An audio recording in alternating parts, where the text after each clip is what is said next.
Je vais commencer moi par me présenter. Donc je suis Alix Bernard Faucon. Donc, je suis en charge de la plateforme Vench. Donc Vench, c'est une plateforme qui publie des ventes aux enchères immobilières, principalement judiciaires, grâce notamment du coup à un conglomérat de journaux, des journaux d'annonces légales, ce qui nous permet de récupérer la quasi-totalité des ventes aux enchères en France. Et du coup, aujourd'hui, j'ai l'honneur d'avoir Romain, qui est courtier plutôt sur la partie du coup professionnelle, mais qui a un spectre quand même assez large, et qui nous fait l'honneur de sa présence pour nous expliquer un petit peu toute la partie financement immobilier. Écoute, je te laisse te présenter un petit peu Ouais. plus en détail, Romain. Merci effectivement de m'avoir proposé de co-animer avec toi cette conférence, ce webinaire. Donc Romain Lerouet, moi je suis un ancien banquier, j'ai travaillé 8 ans en banque et je me suis aperçu que l'accès au financement pour les professionnels de l'immobilier était quand même très compliqué. Donc c'est pourquoi j'ai créé Crédit Promoteur il y a un peu plus de 2 ans maintenant. L'objectif c'est d'être courtier spécialisé que pour les professionnels de l'immobilier, promoteurs, marchands de biens, hôtellerie, foncière, et proposer tout un panel de solutions de financement pour les opérations. Je ne sais pas si parmi vous, il y a déjà eu des personnes qui ont eu recours au financement pour des opérations de marchand de biens de promotion. Si vous avez pu constater que c'était compliqué d'avoir accès à ce Graal qui est le financement. Du coup, on commence pour faire éventuellement un petit contextualiser un petit peu cette année 2024. Ouais. Donc on a marqué en gros diminution des taux. Bon, c'est suite à une augmentation aussi 2024 qui a été en forte augmentation. L'idée, c'est de se dire, moi, c'est ma vision. Encore une fois, j'ai pas de boule de cristal, mais que sur la fin de l'année, et sur le second semestre 2024, les taux devraient tendre à diminuer. D'ailleurs, on a pu le voir, ils étaient plutôt aux alentours de 4. Maintenant, on est plutôt aux alentours de 3,5 sur 25 ans, et on le ressent avec l'Euribor, qui est le coût de l'argent interbancaire.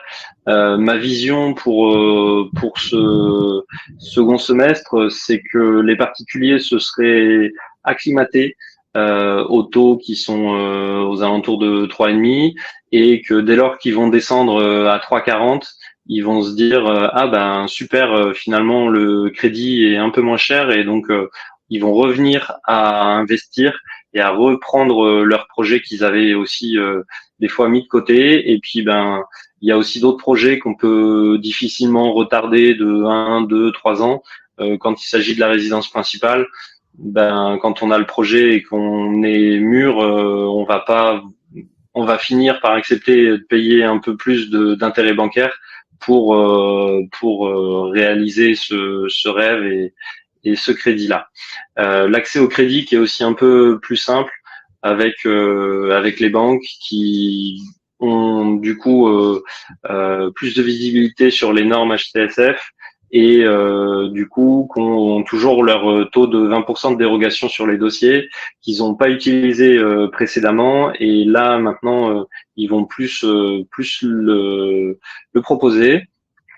Et encore une fois, moi, ma vision, c'est de se dire, vaut mieux acheter aujourd'hui un bien peut-être bien négocié, 20, 30 000 euros moins cher, parce qu'il y a moins d'acheteurs et on est sur un marché où il y a beaucoup de stocks.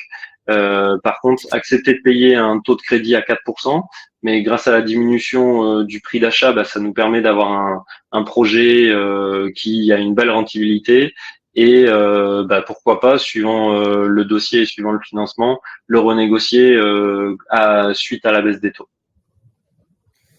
D'accord. Donc oui, c'est vraiment une tendance que tu vois aujourd'hui où les banques facilitent davantage le crédit que l'année dernière.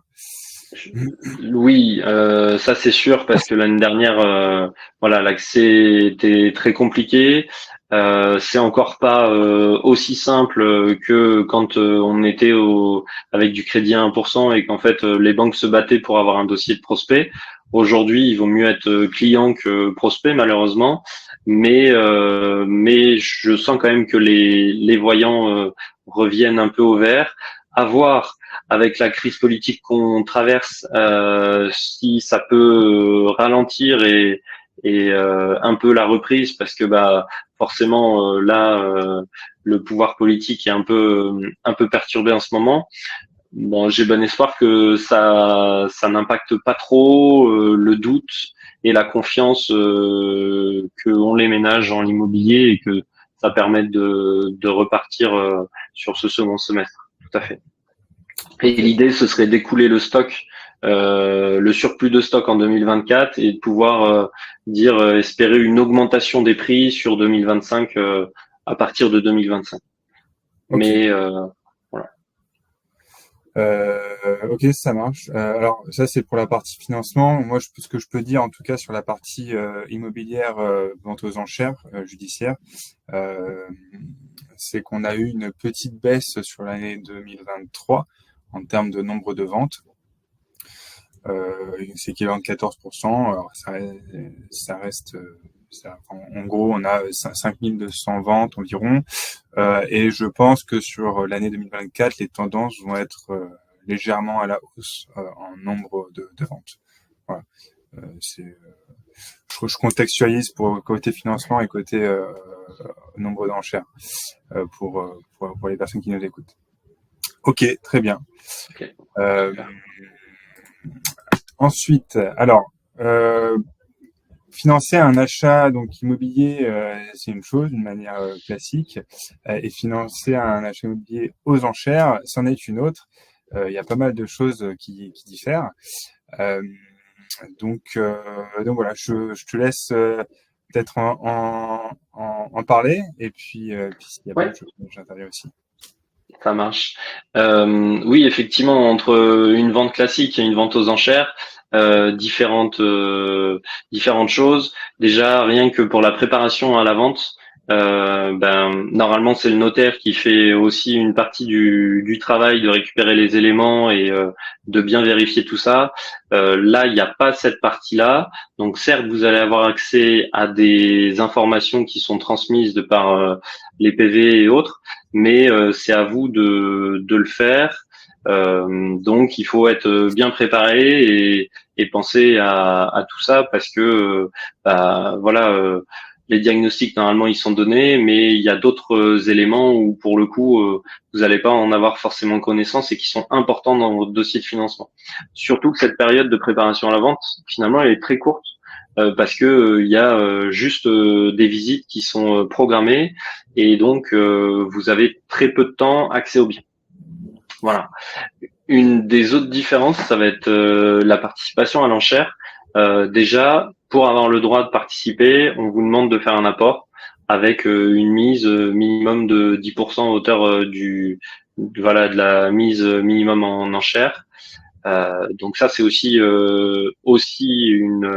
une condition différente où on nous demande quelquefois, une fois qu'on a signé le compromis, de séquestrer 5% du prix de vente. Là, c'est encore autre chose pour avoir accès à l'enchère.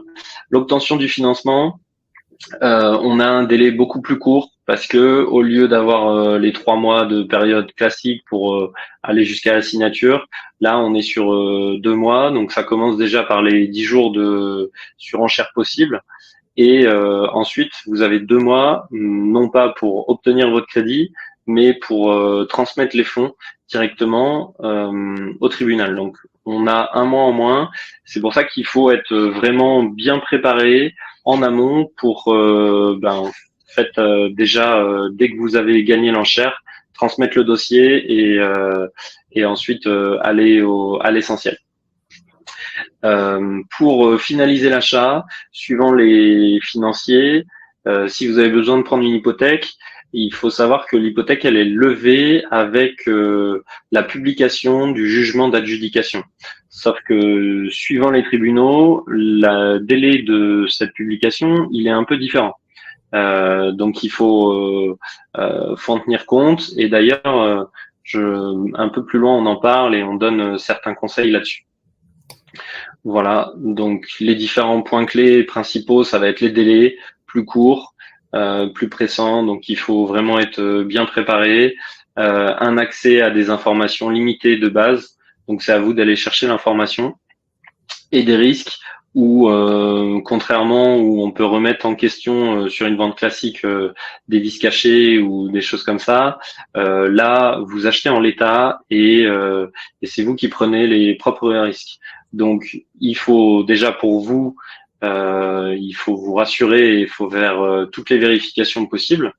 Et aussi pour les financiers, il faut que vous soyez en capacité de leur montrer et de les rassurer là-dessus aussi, de se dire bon bah voilà, là on est bon, on a vérifié auprès de l'urbanisme que tout était bien en règle et que l'extension qui a été faite il y a 3 ans, et ben en fait elle a bien été obtenue, déposée et tout c'est bien fait avec la déclaration de fin de chantier ou voilà des choses comme ça.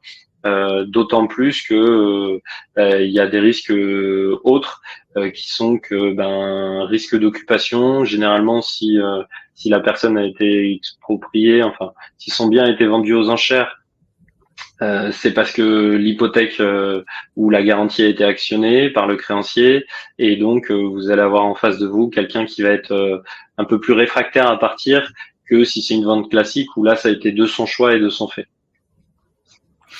Ouais, donc effectivement, faut vraiment préparer, c'est le mot, et parfois faut aussi euh, aller chercher l'information, donc que ce soit auprès des avocats ou auprès de l'huissier. Peut-être que parfois l'huissier peut avoir des informations, mais l'essentiel c'est vraiment d'avoir le maximum d'informations possibles, du coup à proposer du coup et à montrer à la banque. Mm. Et bien prendre en compte que il n'y a pas de clause suspensive de prêt. Donc, Ouais. ça peut exiger aussi une certaine pédagogie à avoir auprès des banques. Mm. Euh, Oui, c'est sûr. D'autant plus que c'est compliqué d'avoir un accord bancaire en amont parce que bah, vous avez typiquement pas de choses matérielles à leur apporter. Vous connaissez même pas le prix d'enchère in fine.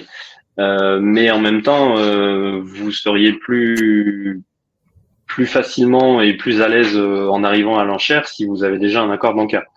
Donc c'est un peu un cercle compliqué où il faut réussir à démêler les choses petit à petit. ok, très bien. Je passe à la diapo suivante. Voilà, Euh, donc ouais, donc ouais, après, c'est tout ce qu'il faut prendre en compte, effectivement. Je te laisse y aller. Toute la partie frais, toujours les différences. Donc pas de notaire. Par contre, vous avez un avocat qui s'occupe des formalités.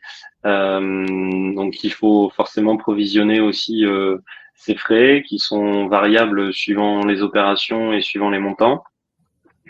Voilà, les délais tout à l'heure, j'en parlais des 2 mois de processus, que dès lors que vous dépassez ce processus-là, vous avez potentiellement des intérêts de retard qui vont s'ajouter. Et ensuite, il y a un délai pour la remise en vente du bien si vous n'avez pas réussi à lever euh, et à récupérer les fonds pour l'acheter.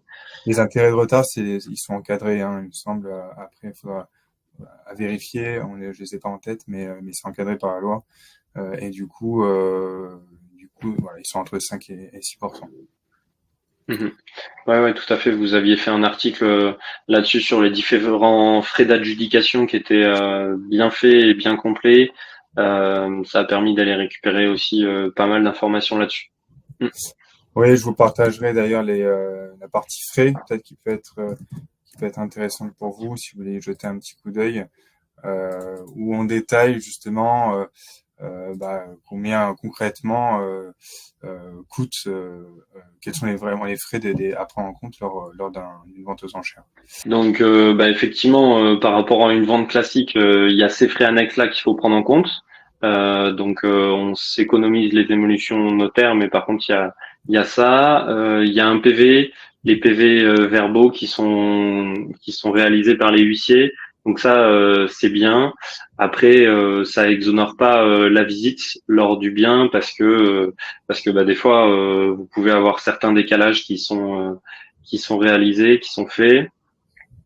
Une des différences principales aussi, c'est par rapport à la prise d'hypothèque, où là, ben, on va avoir un certain délai pour cette levée, puisque les parutions peuvent se faire suivant les tribunaux, ça peut aller 4 mois ou autre.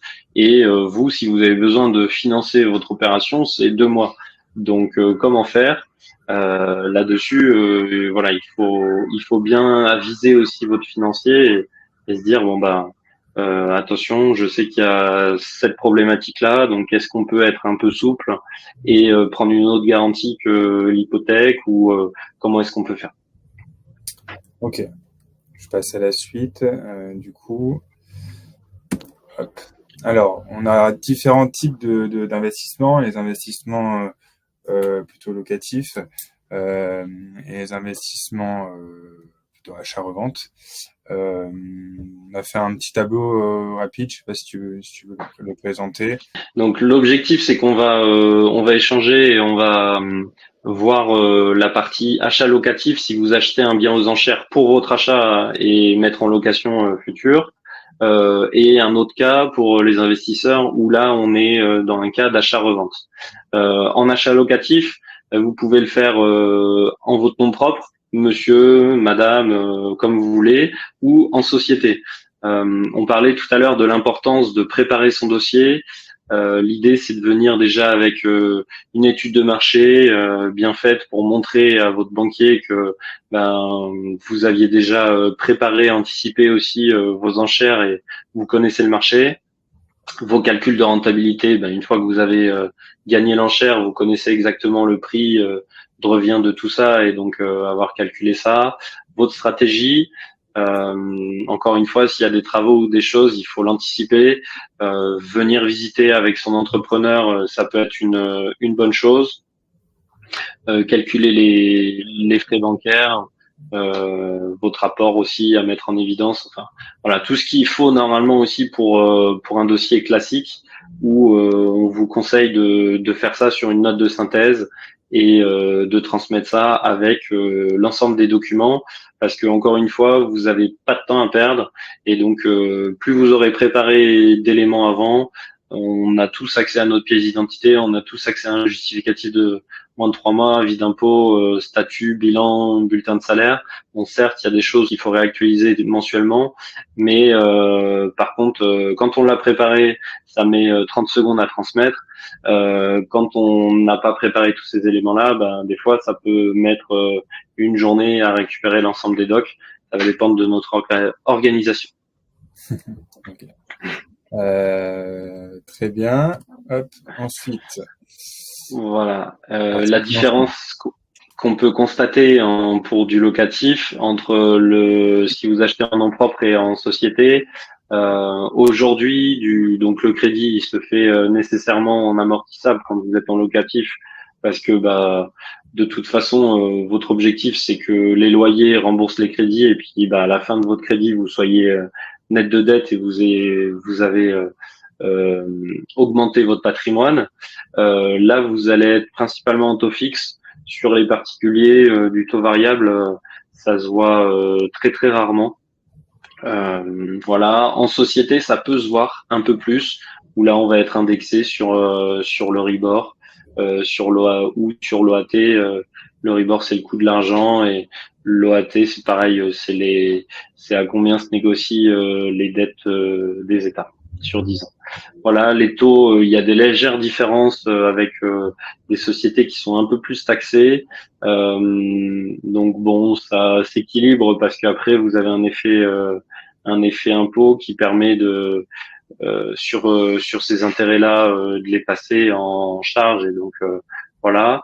Après, une grosse différence sur les garanties, c'est que tout ce qui est caution mutuelle de garantie qui sont fournies par les banques, et ben là en vente aux enchères, elles peuvent pas se positionner.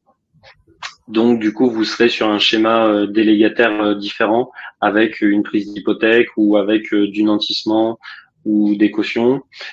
Sur les sociétés, l'avantage, c'est que vous avez une garantie forte qui peut être mise en jeu en plus, c'est la fiducie. La fiducie, c'est-à-dire que en fait vous laissez un avocat, vous désignez un avocat fiduciaire qui va prendre en garantie les titres de votre société, et s'il y a besoin, le créancier peut très bien prendre contact avec l'avocat fiduciaire qui va faire tout de suite le transfert de propriété. Enfin, c'est beaucoup plus rapide et du coup, c'est des garanties beaucoup plus sécurisantes, même si c'est des garanties qui sont aujourd'hui très peu vues chez les banques parce que historiquement, ils n'étaient pas sur ces process et c'est des garanties anglaises. Voilà. En termes d'apport, on est toujours entre 10 à 30%. C'est à peu près classique. Et ce que j'ai pu constater sur l'achat locatif, on est malheureusement loin du financement à 110% sur 25 ans qu'on a pu connaître précédemment. La bonne époque. La bonne époque, ouais, tout à fait. Ok, très bien. Donc en fait, le nerf de la guerre, ça reste du coup quand même les garanties, si on comprend bien, si je comprends bien. Ouais, c'est une des difficultés qui peut être soulevée par rapport justement aux publications, parce que bah il faut que ce soit publié le jugement d'adjudication pour pouvoir prendre l'hypothèque. Sinon, il y a encore l'hypothèque précédente qui est inscrite et donc la banque peut pas s'inscrire et pas venir en hypothèque.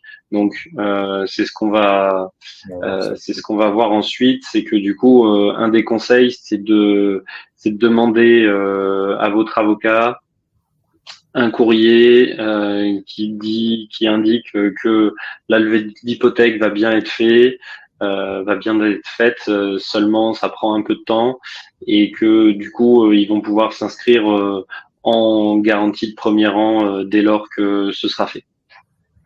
ok. On va passer à la slide suivante. Alors, du coup, comment éviter les retards de paiement de la banque dans le cadre d'une hypothèque? Tu as déjà commencé à répondre à la question. Euh, Ouais, tout à fait. Donc du coup, voilà, l'idée c'est que bah, vous avez 2 mois pour aller chercher votre financement et le payer. Donc bah, la préparation du dossier, c'est ce qu'on disait. Ensuite, l'accord de principe, du coup sur la purge de l'hypothèque et du coup aller négocier une publication soit un petit peu plus express ou en tout cas un courrier qui indique à votre banque qu'ils peuvent bien s'inscrire et prendre le bien en garantie. D'où l'intérêt d'être épaulé par un avocat qui a l'habitude de faire ça. Si nécessairement il connaît le tribunal et qu'il a l'habitude de travailler avec eux, c'est encore mieux parce que bah il y a des process qui sont ancrés et il va savoir tout de suite qui est le bon interlocuteur à appeler. Et ce que je disais tout à l'heure, voilà, l'attestation, la promesse d'affectation hypothécaire, ça peut être des documents retenus par la banque. ouais, d'où c'est important aussi de préciser du coup qu'il y a une vraie pédagogie à avoir aussi. Bon, je l'ai déjà dit tout à l'heure, hein, encore une fois, mais bien prévenir le banquier de la manière dont ça se passe, mettre dans la boucle l'avocat euh, permet aussi d'asseoir, enfin d'aider au financement en tout cas. Euh, Parce que l'avocat, bien choisir son avocat, du coup, pour le coup, est hyper important. Un avocat spécialisé qui, lui, va permettre de à la fois discuter avec les greffiers du tribunal et avec la banque. Tout à fait, ouais. Si vous venez et que dès le début vous rassurez la banque en fait en désamorçant un problème dès le début, vous ce sera beaucoup plus simple, vous serez beaucoup plus crédible en disant bonjour monsieur le banquier, donc là je viens avec un dossier qui est un peu particulier, c'est une vente aux enchères. Par contre, vous inquiétez pas, j'ai l'habitude de faire ça. Il y a l'avocat qui s'occupe de tout pour vous faciliter la prise d'hypothèque. Il va se dire waouh, mon client a pensé à ma place à tous les problèmes que je peux rencontrer et du coup il est là pour me faciliter le dossier, donc j'ai envie de bosser avec lui et j'ai envie de lui sortir le dossier le plus rapidement possible et pas de le mettre sous la pile des énormes tâches à réaliser. Ok. Ouais, encore, c'est une question d'humain encore, enfin, encore une fois. Hein. Ouais, Comme l'achat classique d'un appartement, au final, ça peut jouer. En tout cas. Ok. Tout à fait. On passe à la suite. Alors, est-ce qu'on peut emprunter quand il y a un locataire sur place, notamment dans les ventes aux enchères? Ouais, tout à fait. Ça change pas grand-chose. Au contraire, ça donne une valeur locative tout de suite, immédiatement au bien. Après, attention à bien faire les vérifications de paiement, à bien faire les vérifications de baux aussi, pour que vous soyez dans dans l'encadrement que vous avez souhaité être. Si vous êtes sur un bail non meublé, voilà, où des choses, on n'est pas sur la même législation, donc il faut bien prendre en compte tout ça. Mais c'est tout à fait possible. Ouais.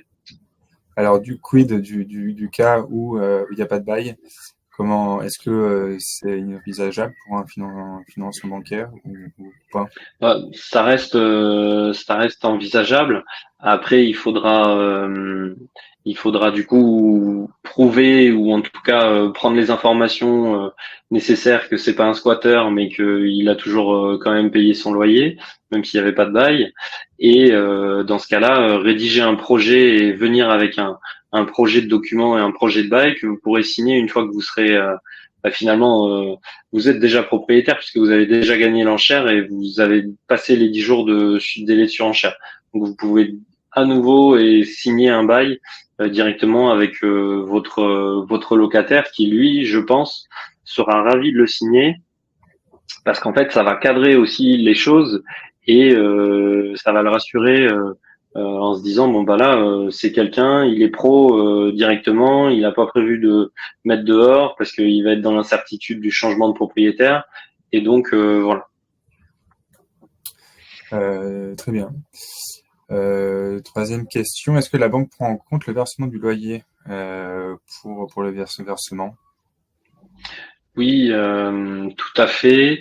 Donc, dans le calcul d'endettement, ils prennent en compte. Généralement, on est aux alentours de 70%. Après, les banques ont toutes des ratios un peu différents. Voilà. Mais le calcul généralement qui est fait, on prend 70% des loyers. Et pourquoi ça? C'est que les 30% restants permettent de couvrir soit un délai de non-location, ou soit des charges qui vont être courantes. Et dans ce cas-là, ça va permettre de faire la jonction. Ok. Très bien. Et est-ce qu'il est préférable d'acheter en société pour le financement? Ça dépend de vous, ça dépend de votre projet, de tout ça. La différence qu'il peut y avoir entre la société et le nom propre, ça peut être des sujets de transmission, ça peut être des sujets de fiscalité. Si demain vous êtes très fiscalisé à titre perso, ben en fait acheter en société qui serait à l'IS et qui vous permet de générer et vous faire un trésor de guerre sur cette société-là, mais que vous n'allez pas ressortir pour pas être fiscalisé, ça peut être aussi une stratégie gagnante. Voilà. Après, il faut prendre en compte aussi que les interlocuteurs sont des fois pas les mêmes. Si demain vous voulez acheter en SAS, là vous serez sur du prêt professionnel et du coup on n'est pas sur les mêmes interlocuteurs, donc il faut bien se renseigner en amont de tout ça. Ok, très bien. Ce que je propose, c'est peut-être un petit temps. Je ne sais pas si vous aviez des questions. N'hésitez pas à les poser. Et on refera une petite pause après, enfin à la fin du coup pour s'il y aura d'autres questions. En tout cas, n'hésitez pas. Là, je vois qu'on a Christophe qui a posé une question. Est-ce qu'il est réellement possible d'obtenir un prêt en un mois, vu les délais de recherche en amont et les délais légaux? Donc signature après édition des offres de prêt. Est-ce qu'on a des solutions auprès des partenaires financiers? C'est ça la difficulté aujourd'hui. Voilà, l'idée c'est quand même d'utiliser les 2 mois à plein escient et pas simplement un mois. Après, oui, en soi, c'est possible si vous tombez sur un interlocuteur qui est réactif et que vous avez déjà préparé et qui en fait a déjà instruit votre profil client, même si ça reste à la marge et on voilà là-dessus j'ai bien conscience et moi ça fait partie des quelques difficultés que je peux rencontrer. Donc moi sur mes opérations de marchand de biens notamment je vais leur dire par rapport au délai je vais les orienter vers tel ou tel interlocuteur plutôt que d'autres parce que je sais qu'ils vont avoir soit des délégations qui vont permettre de signer le dossier, ou alors parce que en fait c'est des interlocuteurs et des moyens de financer qui sont généralement plus rapides que les banques et qui ont d'autres procédures internes. Ok, c'est clair. Ensuite, alors, on a Annie qui pose une question. Je ne suis pas sûr de pouvoir y répondre, malheureusement. Je suis désolé. Les 10 jours en sus ou pas des 2 mois.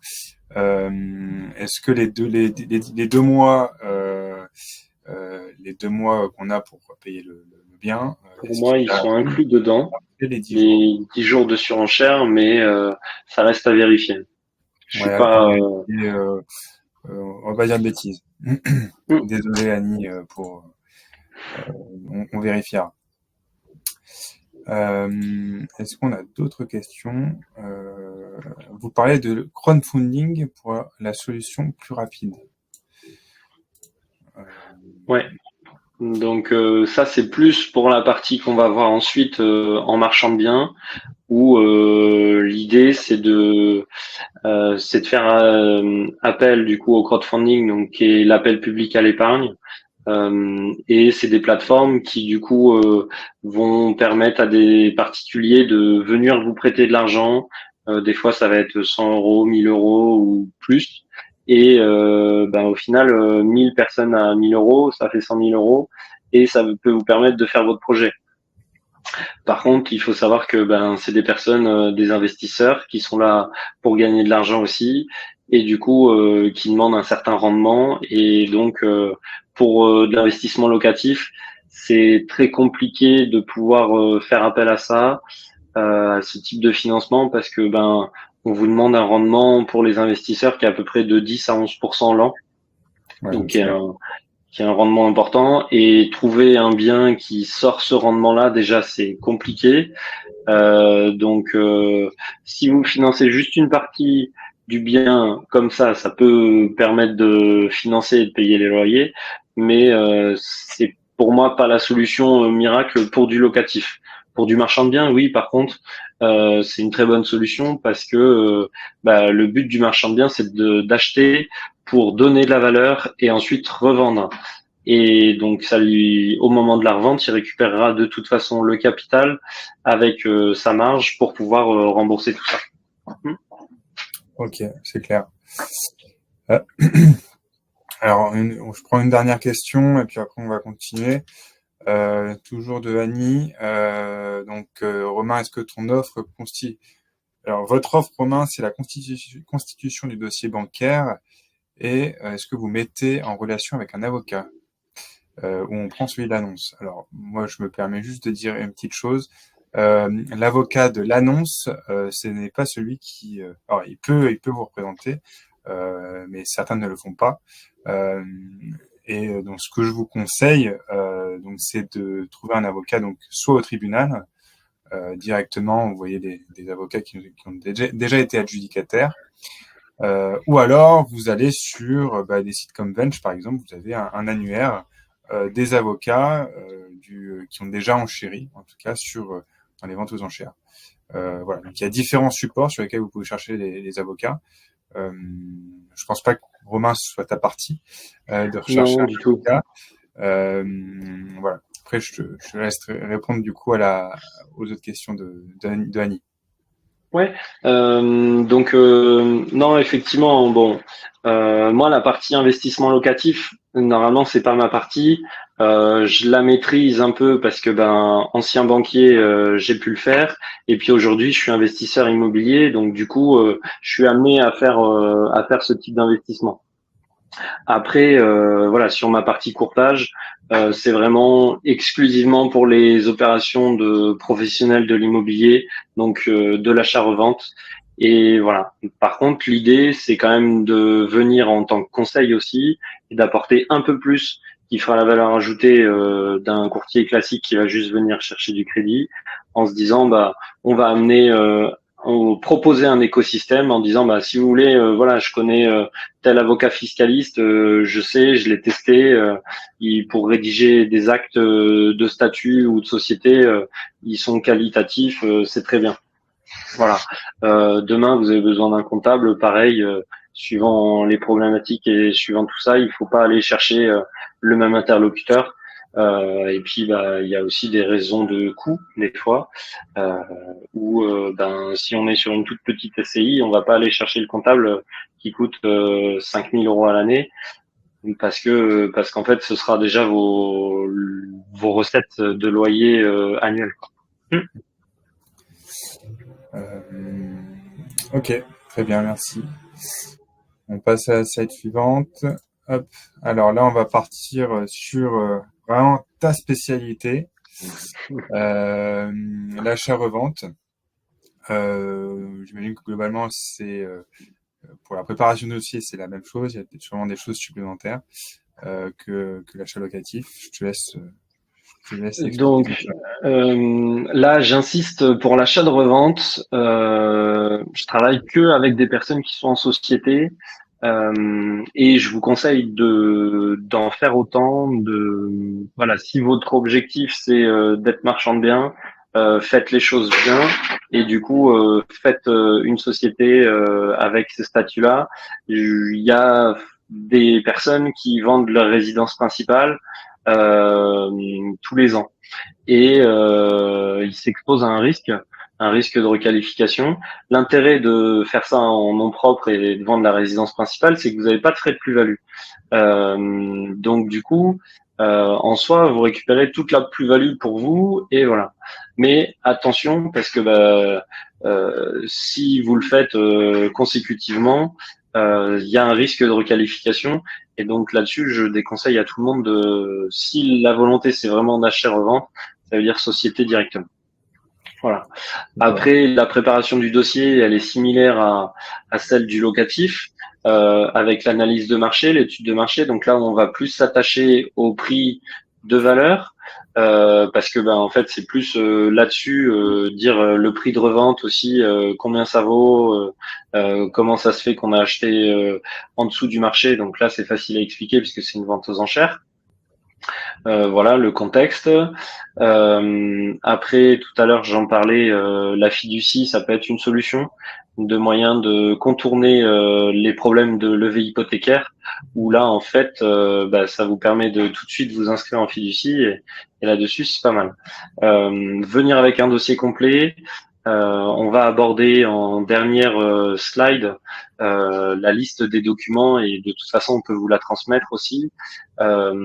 L'idée, c'est de venir déjà avec tous vos documents préparés pour que, comme ça, le dossier, le banquier, il vous renvoie pas ou le financier, il vous renvoie pas un mail en disant, ben voilà, j'ai besoin de ça, ça, ça, ça, ça.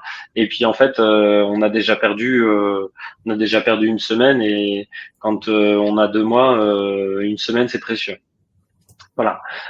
L'idéal et le mieux, c'est de venir déjà avec votre dossier en version numérique, mais idéalement avec une version imprimée quand vous allez au rendez-vous, et comme ça, vous lui laissez tous les éléments, avec aussi un scénario stressé. Se dire, bon bah là aujourd'hui, j'ai une opération, mon objectif c'est de diviser, c'est de revendre par exemple cet immeuble-là en entier, en bloc, à un seul investisseur qui va venir prendre un rendement et voilà, moi qu'est-ce que je vais faire? Je vais aller améliorer ce rendement-là, mais avoir une solution et un plan B en se disant on peut très bien aussi créer une copropriété et revendre appartement par appartement s'il y a besoin et voilà, si avoir un plan B pour votre opération et montrer en fait à l'opérateur que de toute façon s'il y a un problème vous allez avoir la solution et vous avez l'expérience et le recul pour pouvoir trouver cette solution. Préparation, préparation. Ouais. C'est ça, tout à fait. Donc je me répète beaucoup, désolé, hein. Mais pour moi, c'est vraiment une des choses importantes.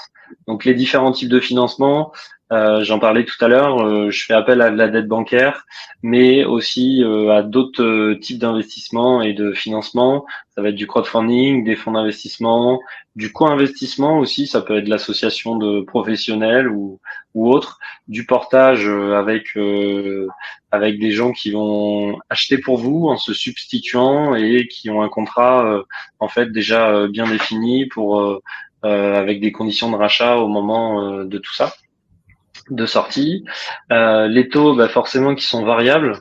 Euh, Là, on est soit sur l'Euribor plus une marge de la banque, parce que là, on est sur des crédits qui vont être très courts, généralement 24 mois grand maximum, ou alors sur des coûts qui vont être plus importants en crowdfunding notamment, où les investisseurs vont être rémunérés entre 10 à 11%, et la plateforme qui a fait l'appel public à l'épargne et la levée de fonds sur Internet, du coup, ils prennent une commission de 6%.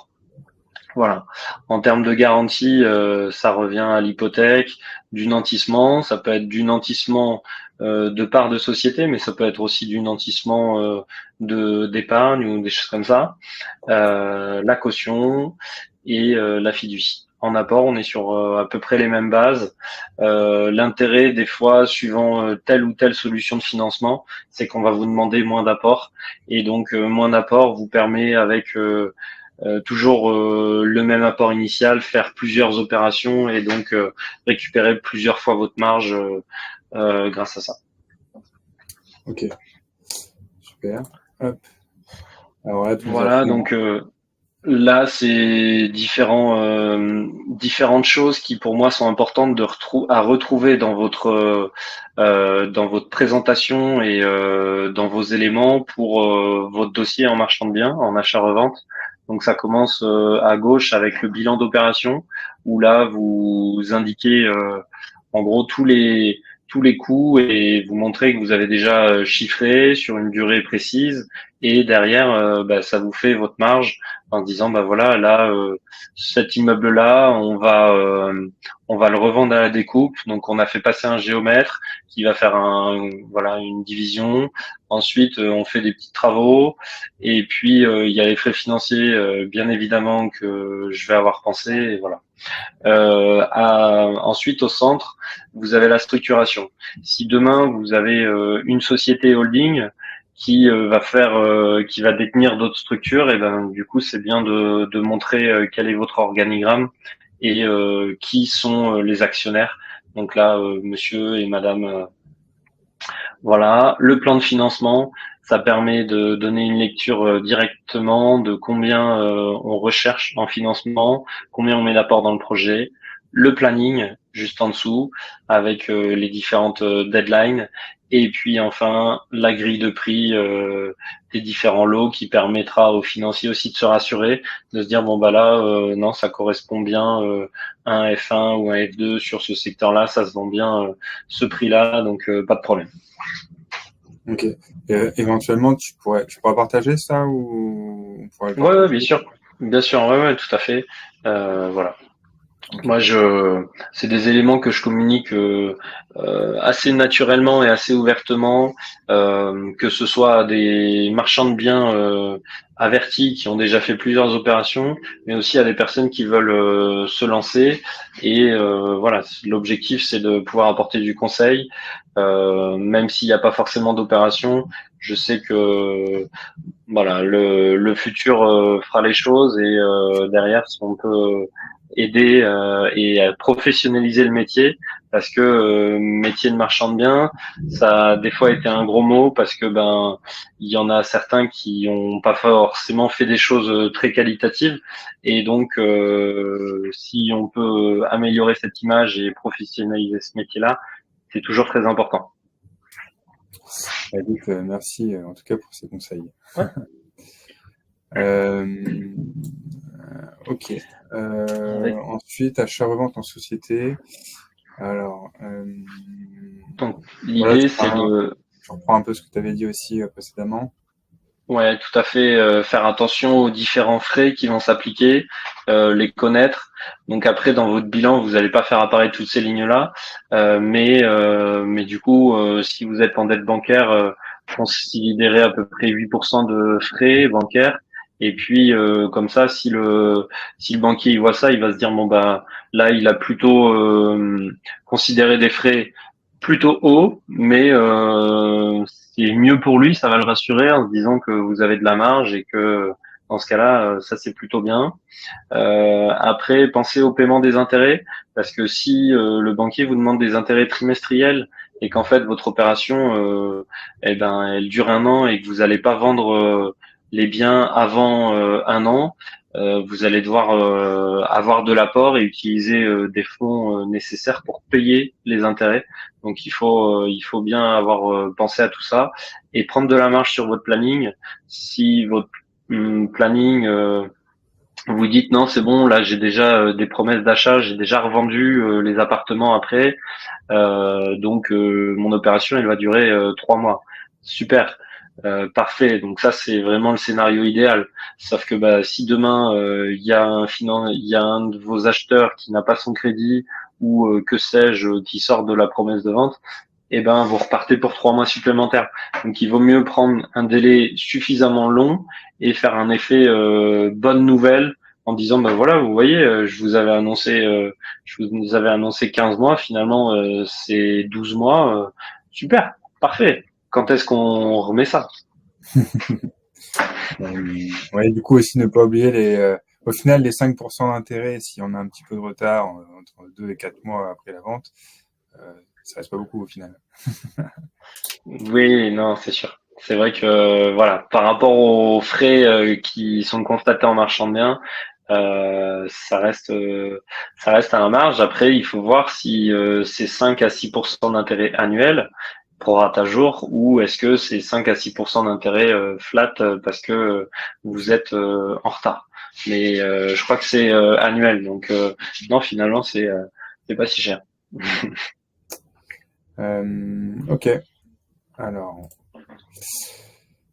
on va passer aux questions. Alors, est-ce qu'on peut emprunter lorsqu'il y a un propriétaire sur place? Euh, qu'est-ce qu'on fait s'il veut pas partir? Voilà. Ok, toujours la question un petit peu délicate.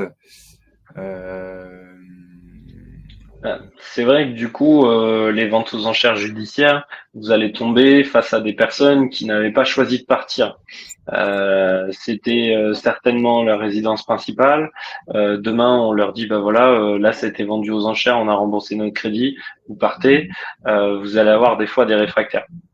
Donc, faut savoir que il y a des fois possibilité de négocier à l'amiable. Donc, c'est ce qu'on va appeler aussi des évictions, où là, vous allez vous dire bon bah là, j'ai provisionné dans mon bilan d'opération une indemnité de 2 000 euros pour que le monsieur il aille ou la personne puisse repartir. Voilà. Après, vous avez aussi des délais d'expulsion raccourcis, c'est-à-dire que le jugement d'adjudication vous donne droit à l'expropriation. Et donc du coup là vous allez pouvoir enclencher les procédures pour avoir l'aide des forces publiques pour sortir la personne. Mais attention aux délais légaux et puis aux trêves hivernales ou à tout type de trêve. Voilà. donc quand même bien le prévoir dans Ouais, dans c'est sa ça. fiche de Tout à financement. fait. Mais on ne sait jamais si le propriétaire s'engage à partir ou pas, parce que finalement, des fois, il y a aussi des changements. Mais oui, c'est sûr. En fait, du Et coup, c'est après, possible, mais il faut prévoir, du coup, encore une fois, ouais, et prévenir quand même enfin, dire au banquier qu'au final, on sait le risque, mais voilà ce que j'ai prévu. ouais, c'est ça. Tout à fait. Tout à fait. C'est dire prévoir, anticiper, anticiper tout au maximum. Et aussi, le crédit va s'adapter, c'est-à-dire que vous allez avoir un différé. En fait, généralement en marchand de biens, vous remboursez pas du tout le capital. Vous remboursez que les intérêts au fur et à mesure de l'opération. Et donc, bon, les intérêts, c'est un peu plus acceptable, je dirais, puisque sinon, si vous avez besoin de rembourser tout le capital, 100 000 euros en 12 mois, par exemple, ou 500 000, ben, ça fait quand même beaucoup d'argent tous les mois. Donc là, c'est pas possible.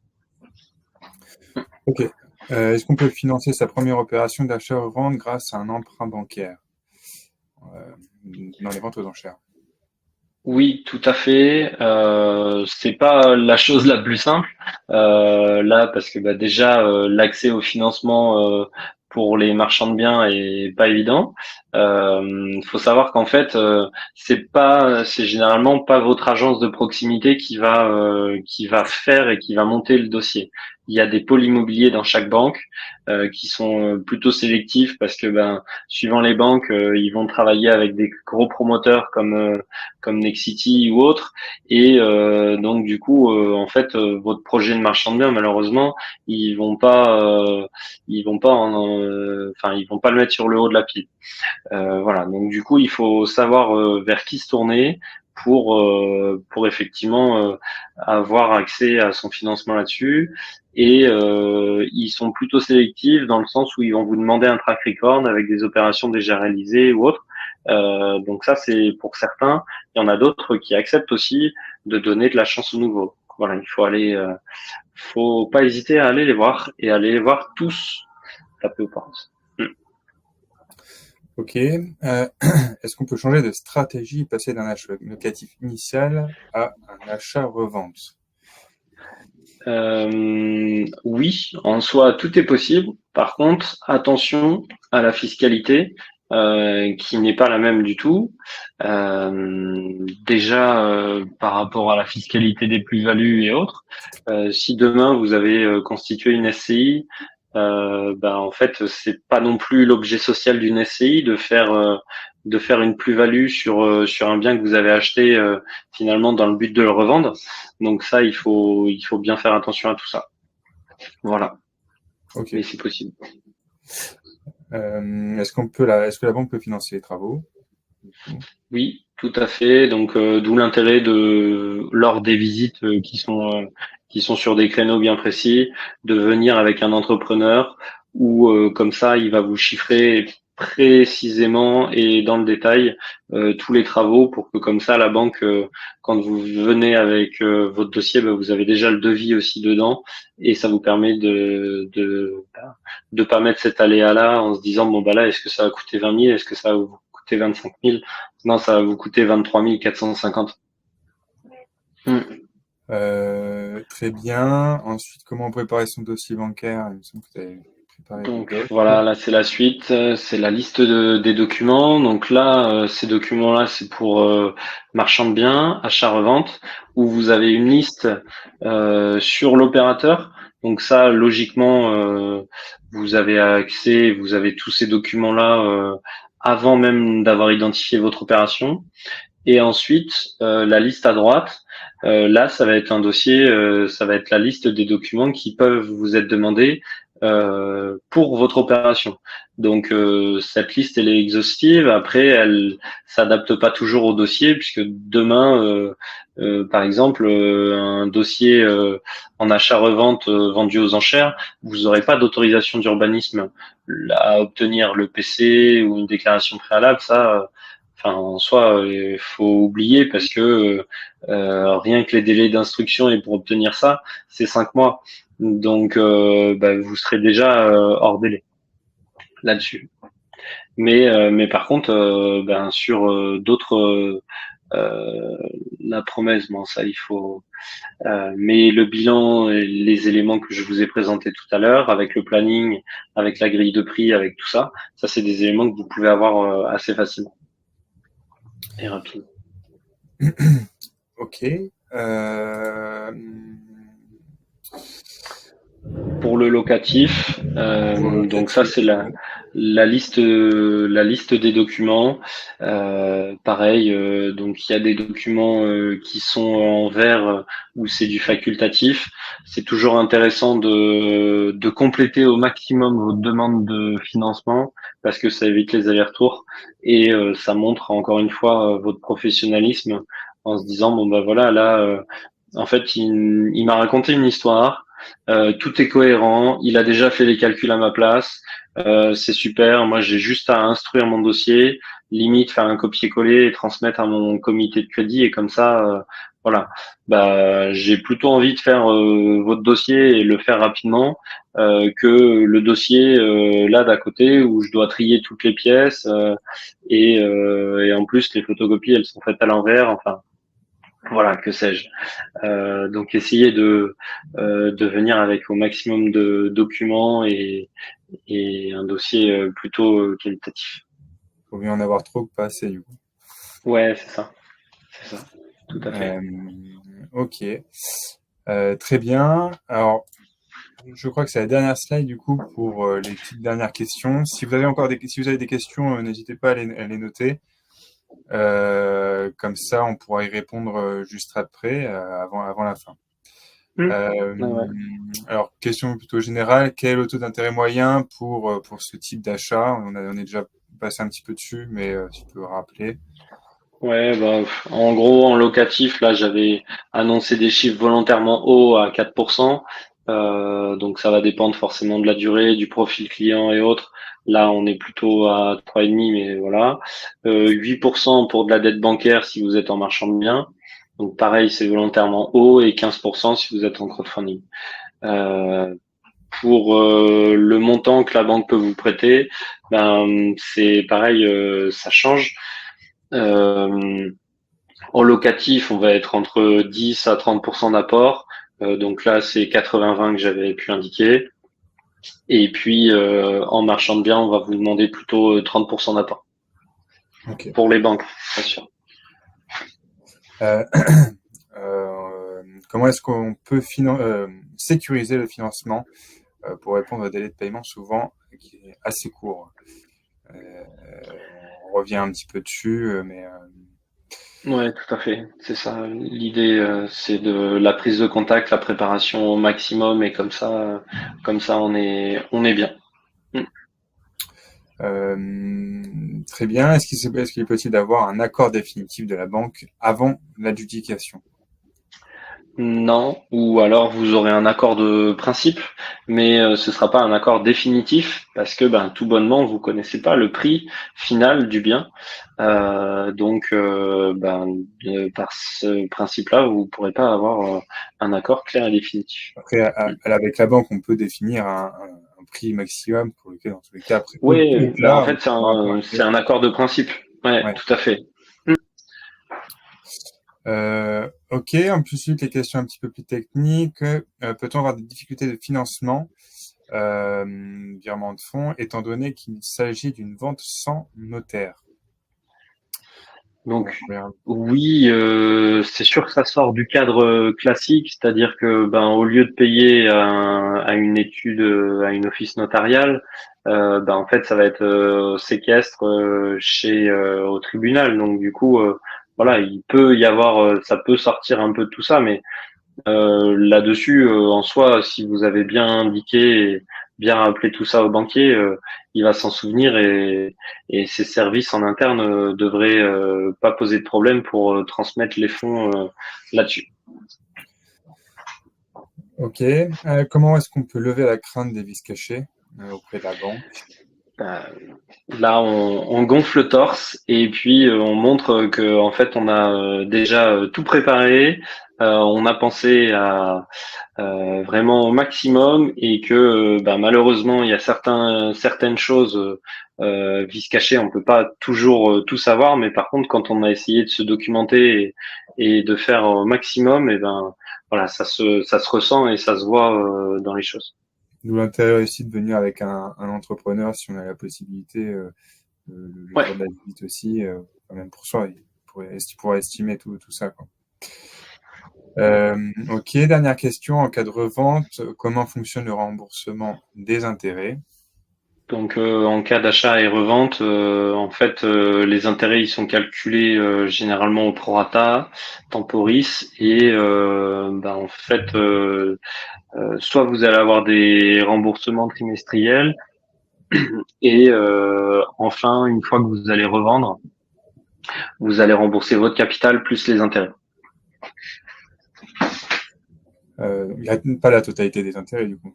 Si. En fait, par exemple, si tu es sur un trimestre, si tu vas payer tes intérêts trimestriellement, du coup, tu vas tous les ans payer, enfin tous les trimestres payer ton taux annuel divisé par 4.